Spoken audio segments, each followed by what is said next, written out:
The Compete with Pete challenge is starting, so I want to go over a couple things about food, how weight loss actually works. Super simple, but very important information. I have my notes right here, so I'm going to be kind of looking back and forth. But how weight loss actually works, it is calories in versus calories out. So calories in versus calories out, how many calories you burn in a day versus how many calories you consume leads to the differences. If you eat more calories than you burn, then you're going to gain weight. If you eat less calories than you burn, you're going to lose weight. However, there's a lot of factors that go into that, including like how much muscle mass you have, which is why it's super important to exercise. So if you put on some lean muscle, the more muscle you have, the more calories you're going to burn throughout the day without doing anything else. Okay, so muscles burn more calories than fat does throughout the day. So if you have more muscle, you can either eat more food, which most of us want to do, or if you eat the same amount of food that you normally do, but have more muscle, you're going to burn more calories, and it's just going to be easier to lose weight over the long haul. So in addition to just looking better because you have more muscle on, it's also going to help you with weight loss. So exercising, moving some weights, putting muscle on is huge for weight loss, okay? It also depends on the type of food you eat, because certain foods make us feel more full, which means we won't eat as many calories. Certain foods make us hungrier, so we want to eat more calories, okay? So it's not just feeling full versus not. Let me explain. Certain foods like meats help us stay satiated, so we don't eat as much food. And also foods with fiber like fruits and vegetables help us feel more full. So if you're eating meats, fruits, and veggies as the majority of your food intake, you're gonna feel more full more of the time. If you're eating mostly carbs actually have most carbs. So like grains, all grains have these anti-nutrients called lectins that block the leptin in our brain. Leptin is the hormone that tells us that we're full. So if you think of, oh, I'm eating grains like breads and pastas and things like that, they're actually blocking the receptor in your brain that tells you, oh, I've had enough food. So you want to eat more because you think you're still hungry. Well, you are still hungry because your brain is being blocked, okay? So grains, almost all of the like refined carbs are gonna have those lectins in it, which is just bad news. You're gonna overeat all the time and be hungry all the time. And they also have, most grains have phytates, which also absorb all of the micronutrients. So I know this is getting boring, but like iron, magnesium, calcium, those kind of things that we need, those foods, the grains, absorb those and pass through you. So if you're like anemic or something, a lot of times it's because you're eating too many phytates, which again, are in grains. So best case scenario, cut out the grains, cut out the added sugars, all of that processed stuff. It has a lot of negative things with it. Okay, let's see what else is next. Sugar in general is just bad news because again, you're gonna wanna eat more because it's addictive and it's inflammatory, so you're gonna feel worse. You're gonna have aches and pains, it's addictive, you're gonna get a lot more calories by eating those kinds of food because they're processed. So best case scenario is just try and cut out all of the added sugars, sugar in general, and processed carbs, okay? All right, so what to eat? What should I eat? So I like to think of green light, yellow light, and red light foods, okay? Green light foods are, you can eat them all the time, 7 days a week. And those foods are meat, fruit, veggies, eggs, chicken, avocados, nuts, just not peanuts. Peanuts are a legume and they're inflammatory. They're not great for us. And as much water as you want. So any day of the week, all the time, you can have all those foods. Great, all right? Yellow light foods are, once in a while is okay. It's not gonna kill you.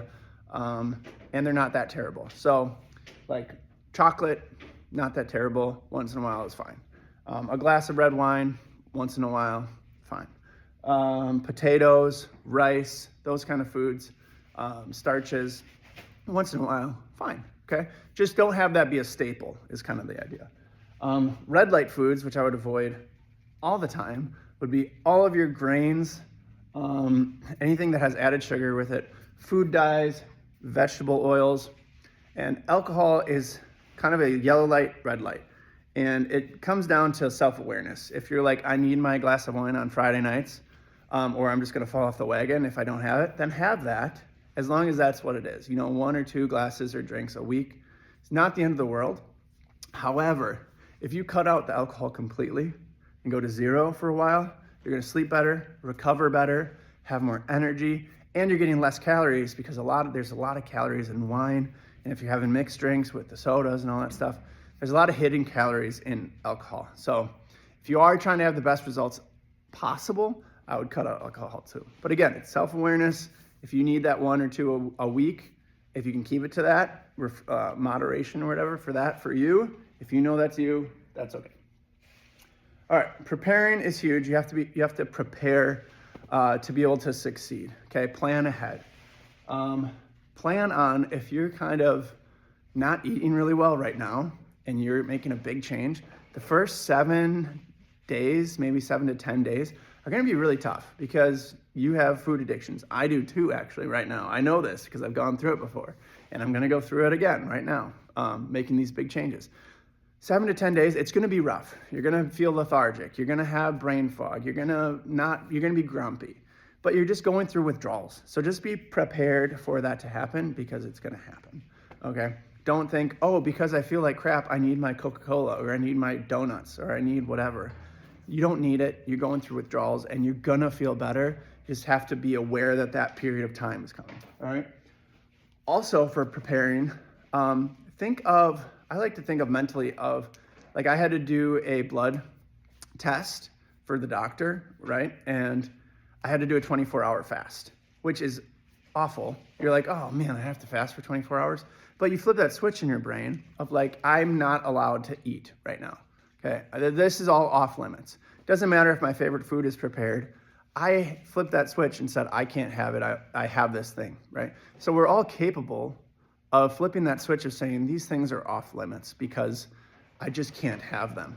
And if you draw that line in the sand of like all this junk is off limits for you and you just can't have it, but you can have all this good stuff, we're all capable of drawing that line in the sand, flipping that switch and just saying, this is my plan. If you plan for these things to just not be available to you, it takes all the stress off of making that decision the day of, oh, am I gonna have a little treat or whatever? Because that decision fatigue can be exhausting if you're making those decisions at the moment. So just say, these are a no-go for now. This is what I'm gonna have. And then you're planned, you're prepared, and you're good to go. All right. Along with planning and preparing is what are you going to eat for the week? So at least I would say plan your dinners for the week, get all the groceries that you need. That way you know what you're having for dinner Monday through Saturday, right? You can plan to have 1 or 2 nights for leftovers, things like that.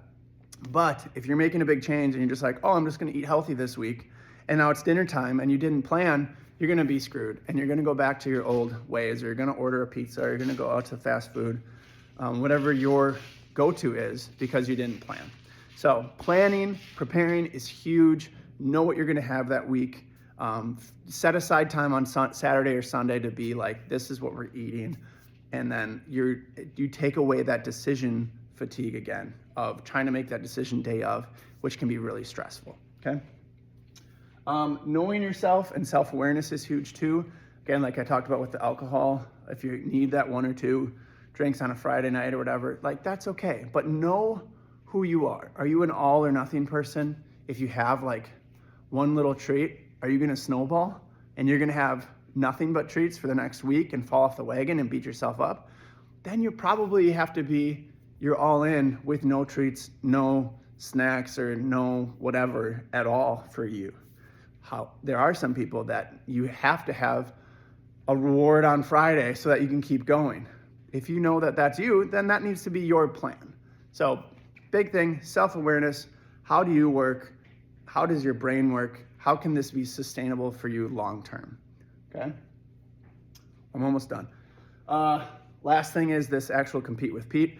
So we're doing this 3-month competition because 3 months, you're putting the finish line so far off that it's not going to be like, oh, I can just stick this out for 2 weeks or 4 weeks and then I'll go right back. The finish line is so far away that you're like, okay, I'm digging in and this is going to be lifestyle change, just forget about the finish line. Take it one day at a time and say, this is who I am now. This is what I'm eating now. This is my new plan. Because then you can find something that's sustainable for the long haul, which is the goal. Not just 3 months, but to make this big change over 3 months so that you're set, so that you can sustain that moving forward. Cool? And another thing that I like about this is you have time to tweak. A lot of times if you do like a 4-week challenge, you tried something for a month and it didn't really seem to work, but now the challenge is over, so you just go back to what you were eating before. This is like, okay, you tried this for a month, something's not working. You can talk to me or Mark and say, hey, like this, I need to make some changes. You still got 2 more months of this challenge to make tweaks and figure out what's gonna work for you so that by the end of the 3 months, you have a system that's, again, sustainable for the long haul so that you can be healthy and happy, energetic and strong. And that's what this is all about. If you got any questions, let me or Mark know. We'll help you out. This is, again, about consistency, eating healthy for you. A couple things I might have missed is dairy in general is pretty inflammatory. I would kind of avoid dairy for the most part. Butter is fine. Cooking oils, I would say use avocado oil, coconut oil. Most people are fine with butter, but if dairy really bothers you, then I would avoid butter even as well. But again, it's how all in do you want to be? Do you want to eat only the green light foods that are all the time going to be great? Then I would not have the milk and the yogurts and things like that. Again, any questions? Let me know. You got this one day at a time. You're going to get momentum. Okay? As you say no that first time to that treat that pops up, that's going to build and you're going to feel so much better and it's going to get easier as you go. Just know that the sucky part, the first couple weeks, temporary, and it's going to get better. Okay? You got this. It's going to be great. Let us know if you have any questions. Have a good day.